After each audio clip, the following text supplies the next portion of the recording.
Hi all, this is Anjali. Welcome to my channel and आज हम करेंगे networking protocols. सो networking protocols का मतलब होता है rules and regulations that govern the transfer of data over the internet. So protocol word का मतलब ही है कि आप किस तरह से देख सकते हैं या किस तरह से रिस्ट्रिक्ट कर सकते हैं कि डेटा आपका ट्रांसफ़र होगा on the network. So obviously हम तो नेटवर्क के यूज़र्स हैं, अभी हम यूज़ कर रहे हैं, लेकिन जब कभी आप एक प्रोग्रामर बन जाओगे you will be able to code, you will be able to work on it कि आप खुद से प्रोटोकॉल्स क्रिएट कर सको. सो आप उस लेवल पे पहुंच सकते हो बाय लर्निंग कोडिंग. बट यहाँ आपको जो समझना है वो सिर्फ ये समझना है कि अभी एग्जिस्टिंग प्रोटोकॉल्स कौन कौन से हैं. सो ये कुछ प्रोटोकॉल्स यहाँ पे लिखे हुए हैं जैसे कि FTP, DHCP, DNS, NFS, SMTP. So these all protocols, इनका आपको फुल फॉर्म याद रखना है एज वेल एज आपको ये याद रखना है कि इनका काम क्या है, व्हाट इज द पर्पस, ये कहाँ के रूल्स, कहाँ की रेगुलेशंस डिफाइन करते हैं. That is what you need to remember in this. So यहाँ पर हम सबसे पहला प्रोटोकॉल डिस्कस करेंगे HTTP, hyper text transfer protocol. ये काम करता है आपके नेटवर्क की सबसे टॉप लेयर पे, जिसको हम एप्लीकेशन लेयर कहते हैं. सो एप्लीकेशन लेयर पे काम करने वाला प्रोटोकॉल है सबसे पहला और सबसे ज़रूरी, क्योंकि इसी के थ्रू आपकी साइट्स ओपन होंगी, ट्रांसफ़र होंगी एक जगह से दूसरी जगह पर. तो हमारी सारी साइट्स कहाँ पर स्टोर होती हैं? अपने अपने वेब सर्वर पर. तो जब भी कोई कंप्यूटर उसको ओपन करना चाहता है तो एक रिक्वेस्ट जाती है सर्वर के पास, सर्वर उसका रिस्पॉन्स देता है जो वापस क्लाइंट के पास आ जाता है. और ये सारा प्रोसीजर कौन टेक केयर करता है? HTTP, hyper text transfer protocol. ठीक है.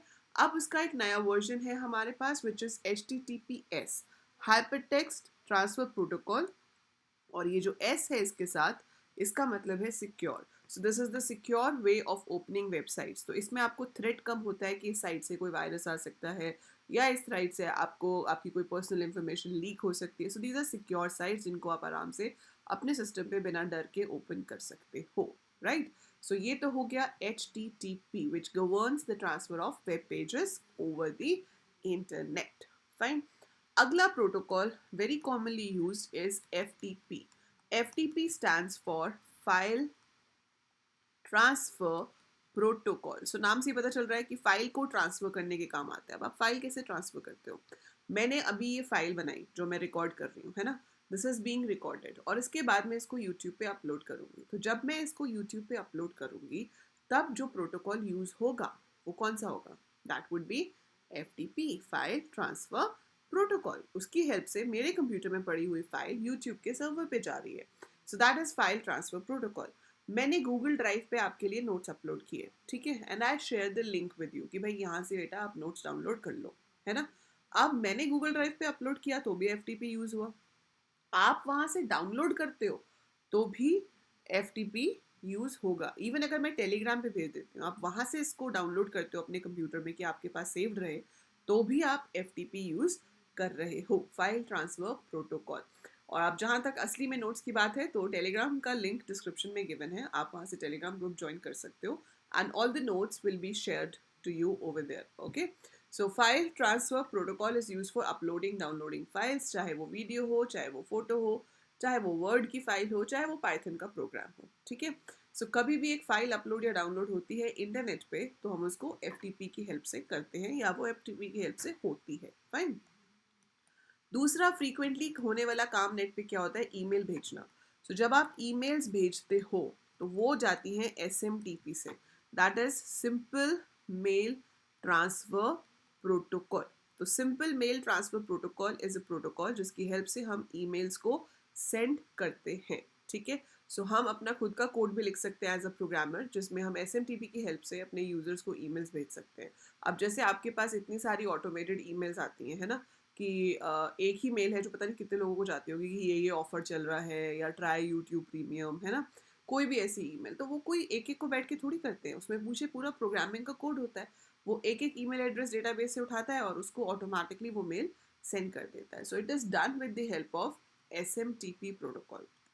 जो आपके मेल बॉक्स में डिफरेंट बॉक्सेस होते हैं, जैसे इनबॉक्स है, आउटबॉक्स है, स्पैम है, ट्रैश है, सो ये सब भी मैनेज करने होते हैं. और ये सब मैनेज करने के लिए जो प्रोटोकॉल है उसका नाम है पोस्ट ऑफिस प्रोटोकॉल.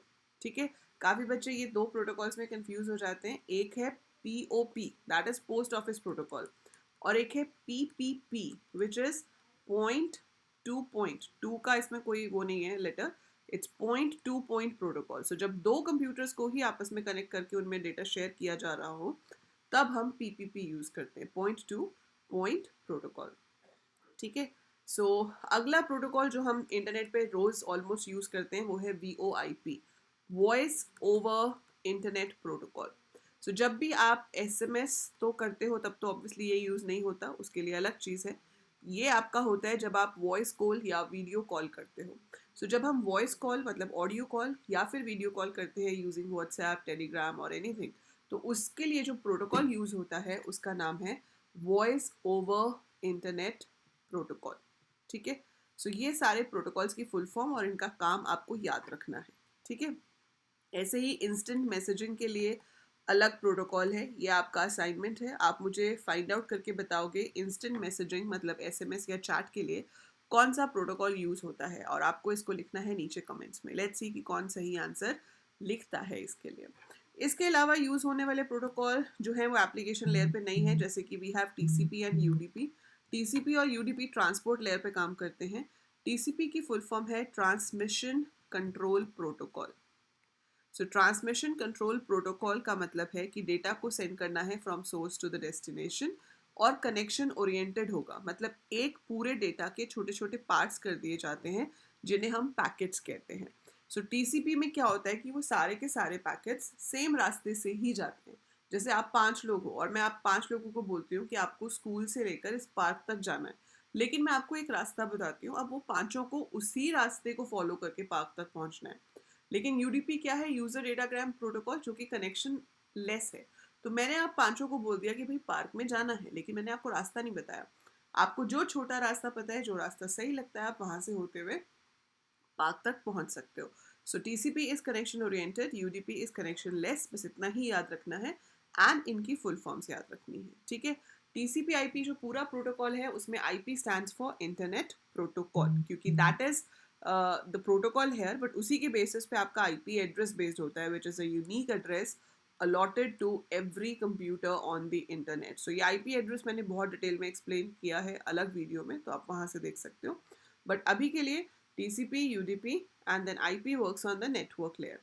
इसके अलावा आपके पास होता है DNS, डोमेन नेम सिस्टम। तो जो हम साइट्स ओपन करते हैं जैसे पीछे .com है, .org है, ये सब डोमेन नेम सिस्टम को रिजॉल्व करने का काम DNS का होता है। ठीक है। सो ये मेजर प्रोटोकॉल्स हैं जो आपको याद रखने हैं। So you must remember these. ठीक है। बाकी प्रोटोकॉल्स की लिस्ट तो जितनी मर्जी आप अलग अलग काम के लिए निकालते जाओगे निकलती जाएगी, पर ये सबसे इंपॉर्टेंट वाले हैं। ठीक है। ऐसे ही होता है वायरलेस लोकल लूप, जो वाईफाई राउटर के थ्रू आप वाईफाई यूज़ करते हो, उसमें जो प्रोटोकॉल यूज़ होता है वो है वायरलेस लोकल लूप। एक और इम्पॉर्टेंट प्रोटोकॉल है, इसकी फुल फॉर्म नहीं है, इट इज़ टेलनेट, और इसको हम रिमोट लॉगिन भी कहते हैं। सो ये बेसिकली यूज़ होता है जैसे हम कहीं और हों और हम अपने कंप्यूटर पे लॉगिन करना चाहें, मतलब मैं किसी और के कंप्यूटर पे एक्चुअली मैं लॉगिन करके वहाँ पे काम कर सकती हूँ। शायद आप में से कुछ लोगों ने किया भी होगा, तो मुझे ज़रूर कमेंट में लिख के बताना कि किस किस ने, एवास ने, क्या नाम है उसका, एनी डेस्क है ना, किस किस ने एनी डेस्क या टीम व्यूअर, और आजकल सुना है कि जूम पे भी ये ऑप्शन आ गई है कि आप दूसरे के कंप्यूटर पे उसके डेस्कटॉप को यूज़ कर सकते हो, वहाँ पे आप फाइल्स एग्जीक्यूट कर सकते हो, वहाँ से आप ईमेल कर सकते हो। सो आप किसी दूसरे के कंप्यूटर को भी यूज़ कर सकते हो sitting somewhere else by logging on that computer. So उसे हम टेलनेट कहते हैं। ये दो मेजर ऐप्स हैं जो काफ़ी इसमें यूज़ होती हैं। सो आप मुझे बताना अगर आपने इनको कभी यूज़ किया है या इसके जैसे किसी और चीज़ को यूज़ किया है। सो these are the major protocols. Remember their names, remember the purpose किस लिए होते हैं, and remember their full forms. ठीक है, आपको पक्का इसकी full forms एग्जाम में पूछी जा सकती हैं. So that is it for this